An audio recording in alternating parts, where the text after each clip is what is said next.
This is a house of monsters, and we are its keepers, Herc and I. We never know what we will face when we enter. Today, all was calm. The Persian rugs which line the creaky floorboards lay in place, untorn. The walnut paneling was unstained with ooze or gore, and the crystal chandeliers, although flickering, were intact. I am sure that vapors of the noxious history of this house have seeped their way into the grain of the wood, the fibers of the carpets.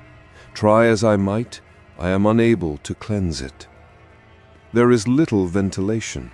As we moved through the corridor, I could detect Carbonith's presence. It is very hard, no, impossible, to rid the house of his stifling effect on the breathable air. The house is not designed to contain these monsters, and simply doesn't have the ventilation. We have no choice but to air the house for the duration of our visits. Even though they are in cages when I open the windows, I fear for the monsters' escape. But should they come close to suffocation, to have them fear for their own lives would be catastrophic. In the house are 5 constant monsters. I call them this because they remain, I hesitate to call them strong, but let's say they remain present and have done so for some months. Their number includes Orphana, whose desperate wails create a futureless hollow of anguish, Meteorus, who threatens the very structure with his mass, Phalath, whose strengthening desiccates your skin and dissolves your bones, Gauntmaw, who disorientates, rearranging the hallways of the house and of your mind, and Carbonith, who overwhelms the life-sustaining air and emits the sludge of ages. Occasionally, a new corridor will open, or perhaps I should say a previously unknown corridor, for nothing here is new. A door will stand ajar, and we must cross the threshold for a new monster to become known to us.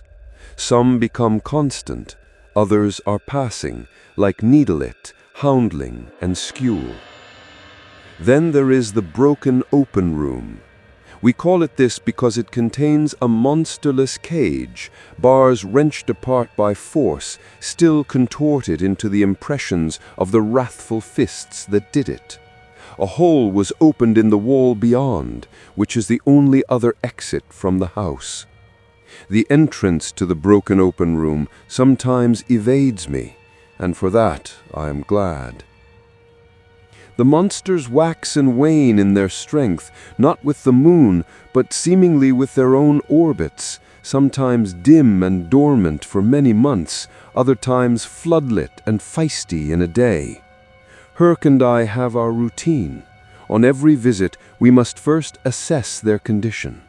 We do the rounds today. All seem unusually quiet, except Gauntmaw, who hurled his rattling bones against his bars, growls shaking every part of his atrophied body, and Orphana, whose wails carried the vibrations of every soul entreating the universe for the parents it no longer has. Herc went to replace Phalath's cooling water, and I steeled myself outside Orphana's room. It's a cliché, but our tasks fall along gendered lines. He is better equipped to take on the physical tasks, such as cooling Phalath, chipping Meteorus, and cleaning up after Carbonith. I, Meg, see to comforting Orphana and feeding Gauntmaw. Orphana's distress is waxing as of late. When I entered her room, I saw a mess on the floor of Play-Doh, cutters and shaped, surrounded by a now mostly indeterminate mix of colors, offcuts of twisted anthropomorphic figures. I quickly scooped up the detritus and hurled it out the window. It flew downwards into the thick gunmetal clouds. They are always there, and I do not know exactly what lies beneath, but no matter where I throw the items, they always return home.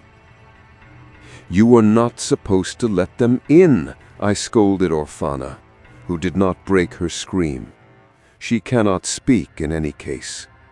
I should not have used my words so harshly. This is not how to care appropriately for Orphana. She wails not from one seeking mouth, but many. They are innumerable, with corrupted, decaying teeth, and cover every inch of her eyeless frame, forever bent double. Pink pajamas stretch over her distended ribcage, haunted by the specters of rainbows and unicorns. Threads chewed loose as tiny mouths gnaw away at the fabric. The lips are encrusted, bleeding, sore from biting. Every mouth ululates with some horrible facet of a 5-year-old's grief. A hand unheld, a comfort unwhispered, a way unguided. Just a cry from one alone is unbearable. From several is a psychosis, and from all at once, I have never heard it. I called her name loudly, hoping for a moment of recognition, for her to let me in. "Orphana," I called. "It's okay. They're going to be okay." I never say who they are, but this reassures her. The sound, though abating, beat me down. I expended no energy on thought, saying the first thing which comes to my mind. I looked at the books. "Everybody's safe, Orphana. Hush! Want a story?" There's a break in the crying. I'd filled her cage-side library only with stories in which parents remain alive and well. I grabbed the first one and read, but speech, even just delivering words from the page, was dredged from me like a body from the river. At last, Orphana slumped into quiet. With all else calm, I hoped I was no longer needed in the monster house tonight. I found Herc outside the east hallway boot room, having finished venting Faloth and recirculating his cooling water. He squeezed my hand. "I'll take Gauntmore and close the windows," he said, knowing Orphana drained me. For another day, the monster house is contained. 61 months, 6 days. I did not want to be back so soon, but a child was crying. Orphana would not settle. I went alone, always vastly more unpleasant, but how could I ask Herc to join me again so soon after our last visit? The corridors themselves seem accusatory when walked alone, the portraits and mounted heads of game staring with silent blame. A stuffed otter, perched between drawing room and lounge, bares its teeth in reproach. I became keeper of this place before I met Herc, and in those days the burden was far heavier. Every shake of the building felt like Meteorus's explosive form would, with little warning, destroy the building. I did not understand how to properly attend to Faloth, and through neglect, my skin began to flake. In those days, I did not understand my purpose. I thought the monsters would go away. I know they cannot be killed. I tried everything I could to keep Herc from the monster house, thinking that he would naturally be horrified by what dwelt within, that he would see the shadows of this place cast under my eyes. But my absences became too frequent, too suspicious, and in concern for my welfare one evening he followed me. I did not realize this until I came upon him in the great hall, eyes fixed on the ceiling mural depicting Beowulf. In that moment, I realized how similar he appeared to the warrior overhead. I assumed it was because I found him heroic. I think now perhaps I foresaw his aptitude for handling monsters. Instead of fleeing, he absorbed the house with wary reverence, as if to understand me, he must first understand this place. He moved through its corridors with steady courage, undaunted by Meteorus's titanic form or the horrifying pallor of Gauntmoor. The last thing I expected was his offer of help. He said, "Confronting demons is always easier done in company." But in those days we had fewer monsters. One person could contend with them alone, though only barely. After our first child was born, Herc shouldered the weight of the monster house for us both. Yet I could sense overwhelm, and eventually he sat me down. "Another constant," he said, interlocking our fingers. "I'm sorry, I can't handle her." I bowed my head, and now she proves the most grievous of them all. Her unrest unsettles them all, I know it. Her wailing will not be impeded by bricks and mortar. Skirting boards only seem to transport and amplify it. The lips are encrusted, bleeding, sore from biting. Every mouth ululates with some horrible facet of a 5-year-old's grief. A hand unheld, a comfort unwhispered, a way unguided. Just a cry from one alone is unbearable. From several is a psychosis. And from all at once, I have never heard it. Her cries summoned me down the corridor. Toys were strewn everywhere. Papers drifted across the floor, covered in stick figures with mouths for eyes. I snatched them up and cast them through the window. She was crying for a litany of absence, a birthday unremembered, a laugh unheard, a fear unsoothed. The sound insisted itself upon me until my eyes burned and her thought pressed against mine. "Let me speak to the children." I did not get angry. I am their protector. As Herc says, emotions do not give me strength, and he knows strength. Instead, I sing. When the boat comes in, lavenders blue, all through the night. And I was there, almost, all through the night, watching a galaxy wheel from east to west, as over and over childlike melodies eddy my throat. I cannot continue. 61 months, 10 days. I have neglected to mention that as the monsters grow stronger or more fearsome, the cage bars weaken. The house is pervaded with rising damp, rotten corners. It edges closer to surrender. I have dealt with escapes before. Herc has not. I had allowed Meteorus to grow unchecked, failed to chip him back as the tools laid out demanded. His rocky mass groaned and pressed outward until the room itself became a cliff face, the iron bars bending before his weight.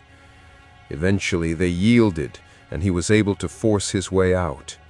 He was slow, but his movements were ruinous. A door smashed, a wall torn asunder, a ceiling in fragments. I gave chase and lured him to a wing of the house I call the Hunter's Lodge, although its contents are more sinister.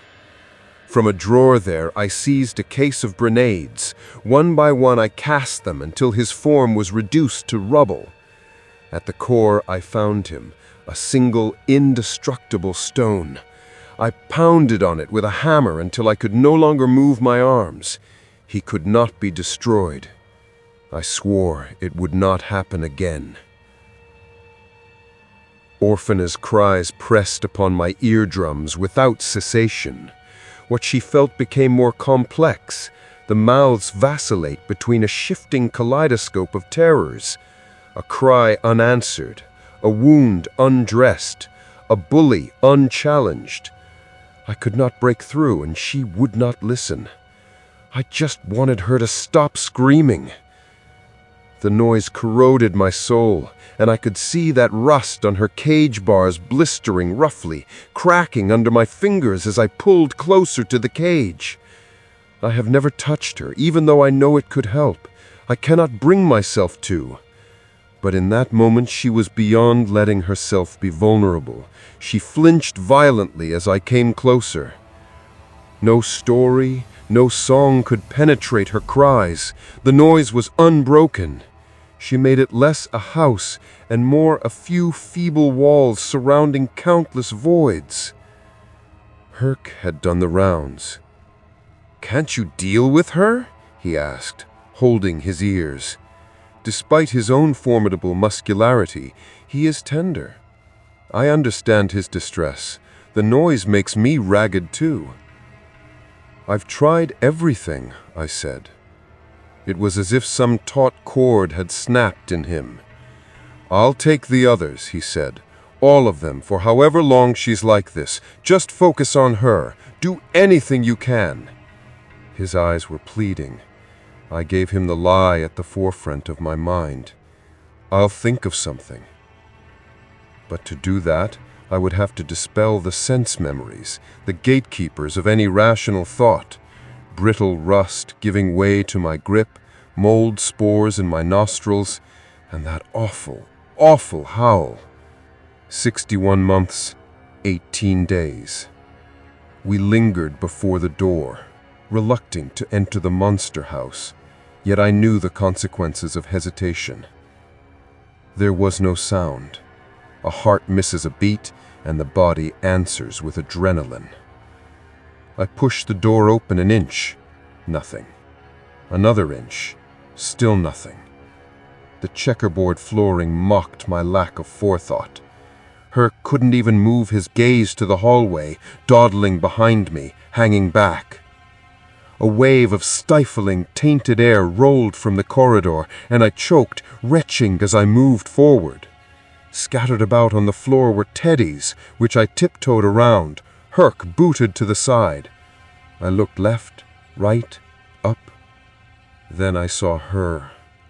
Knees and hands planted against the ceiling, her tiny body inverted above me, neck craned in dreadful expectation. Her mouths gaped, hungering in suspended agony. I screamed I couldn't stop myself. With every mouth she wailed. I recoiled in the full, rancid breath of her tragedy. A nightmare unacknowledged, a tyrant unchecked, a helper unsummoned. She fell upon me, and I felt the wetness of her many little mouths, wide and unhinged across my skin, marking me with the effluence of their despair. "Shh, Orphana," I began to try and soothe her, though I was sobbing. "It'll be all right." Herc just leapt. He seized her from me, holding her briefly before a look of abject disgust crossed his face. He threw her from him, slamming her to the floor. Her cries became screams. I should have reached for her, but Herc grasped for her first. She writhed, spider-like, away from his fingers, and I watched in horror as she vanished through the open door. "Stay here," said Herc. "You sort the others." I said, but he'd already slammed the door behind him.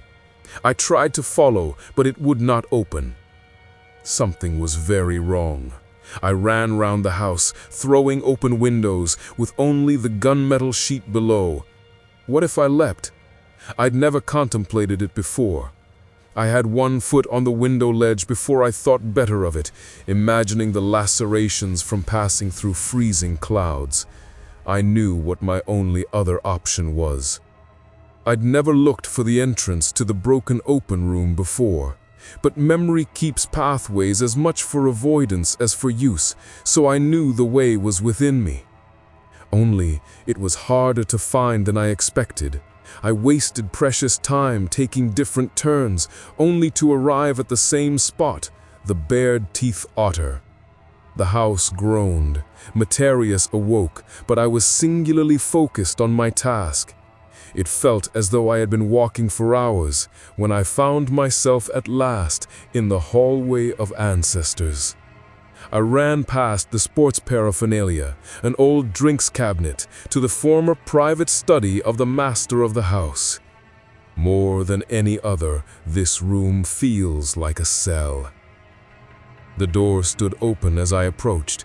Desperation to find an exit drove me in, only to see that the wall, rather than offering an escape route, had been boarded up.